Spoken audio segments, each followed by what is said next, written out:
কামখিনি যিখিনি মানে অনলাইনৰ কামখিনি সহযোগ কৰি আৰু আজি এই তালিকাখন মানে তেওঁৰ চিনসহ মোক দিবৰ কাৰণে মই তেওঁক জনাইছিলোঁ, কিন্তু তেওঁ আজি আহি উপস্থিত নহ'ল। আৰু বাকী দুজন শিক্ষকক মই যেতিয়া যোগাযোগ কৰিছোঁ তেওঁলোক আহিছিল, বিদ্যালয়লৈ আহিছিল, কিন্তু এজন কেছ চলি থকাৰ কাৰণে তেওঁ কেছৰ খাতিৰত মানে কেছত উপস্থিত হ'ব লগা হ'ল বুলি তেওঁ জনাইছে বাৰু।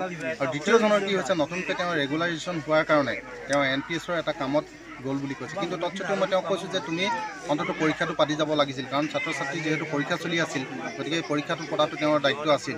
গতিকে বিভাগীয় কৰ্তৃপক্ষই যেনেধৰণৰ বিবেচনা কৰে, যি ধৰণৰ ব্যৱস্থা লয় তাত মোৰ ক'বলগীয়া নাই। আৰু মই যিহেতু বাৰে বাৰে নিজে বহুত চেষ্টা কৰিও ইয়াত সফল হ'ব পৰা নাই, গতিকে বিভাগে যদি ইয়াৰ ওপৰত ব্যৱস্থা লয় নিশ্চিত মই ভাল বুলি হৈছে বুলি মই অনুভৱ কৰোঁ। তেওঁলোকে অফিচিয়েল কিন্তু মোক ছুটি মোকো জনোৱা নাই। আৰু আজিকালি যিহেতু শিক্ষা সেতু পৰ্টেলৰ জৰিয়তে ল'ব পৰা যায়, গতিকে তেওঁলোকে শিক্ষা সেতু পৰ্টেলত আজি তেওঁলোকে এটেণ্ডেঞ্চ মাৰিহে মানে ধৰি লওক নিজৰ যি কৰ্তব্য বা হেৰিয়লৈ গন্তব্যস্থানলৈ গৈছে। চাওক, আপুনি আহি পেলাই দেখিছে মেচাকি টঙানী প্ৰাথমিক বিদ্যালয়ৰ যিটো স্কুলখনত আজি ক্লাছ 1 ক্লাছ 2 পৰীক্ষা আছিলে, কিন্তু আজি 11টা বাজিলে নেকি, 11টা বাজিলৈ এতিয়ালৈকে মাষ্টৰ অহা নাই আৰু কোনো এটা মানে ক্লাছো কৰা নাই আৰু পৰীক্ষাও লোৱা নহ'ল।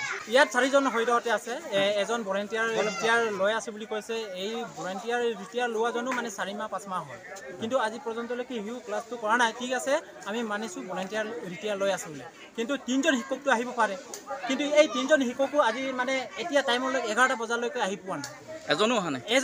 এতিয়া পৰীক্ষা কি হ'ব, পৰীক্ষা একেটাই জানে। আমি এইকাৰণে অভিভাৱক হয়, আমি গোটেই অভিভাৱক মাতি পেলাই মানে সজাগ হৈ পেলাই আমি আপোনাৰ জৰিয়তে আমি অৱগত কৰিছোঁ যে যাতে অনাগত দিনবিলাকত যাতে এনেকুৱা আৰু হ'ব নালাগে। আৰু 1 নম্বৰ কথা, আমাৰ হেডমাষ্টাৰজন কোনো পধ্যেই ইয়াত মানে কিবা নহয়,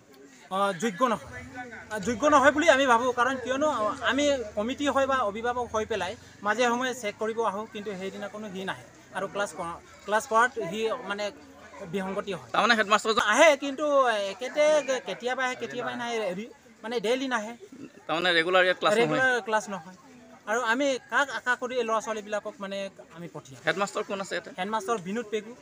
ক'ত ঘৰ? ইমান মানে সৰুতে যদি পুলিকণ যদি মোহাৰি পেলায়, তেতিয়াহ'লে ল'ৰা ছোৱালীবিলাকৰ ভৱিষ্যত কি হ'ব? যদিহে কিবা আজি গধূলিলৈ যদি 1টা বজালৈ যদি নাহে, তেতিয়াহ'লে আমি তলাবন্ধ কৰি অনিৰ্দিষ্ট কাললৈ ৰাখোঁ। ব্যৱস্থা ডিপাৰ্টমেণ্টেলি হ'ব আৰু কি হয় মইতো ৰিপৰ্টটো দিম আৰু এতিয়া কি হেৰি হয় বিভাগীয়ভাৱে তদন্ত কৰিম। আমিতো এতিয়াহে গম পাইছোঁ কথাটো, আমিতো নিজাববীয়াকৈ আহিছিলোঁ নিমন্ত্ৰণ কৰাৰ কাৰণে। আজি বহি কিনি এতিয়াহে গম পাইছোঁ কথাটো হুলস্থুল হোৱাৰ পিছত। তাৰমানে আপোনালোকে কোনো শিক্ষক লগ পোৱা নাই? লগ পোৱা নাই।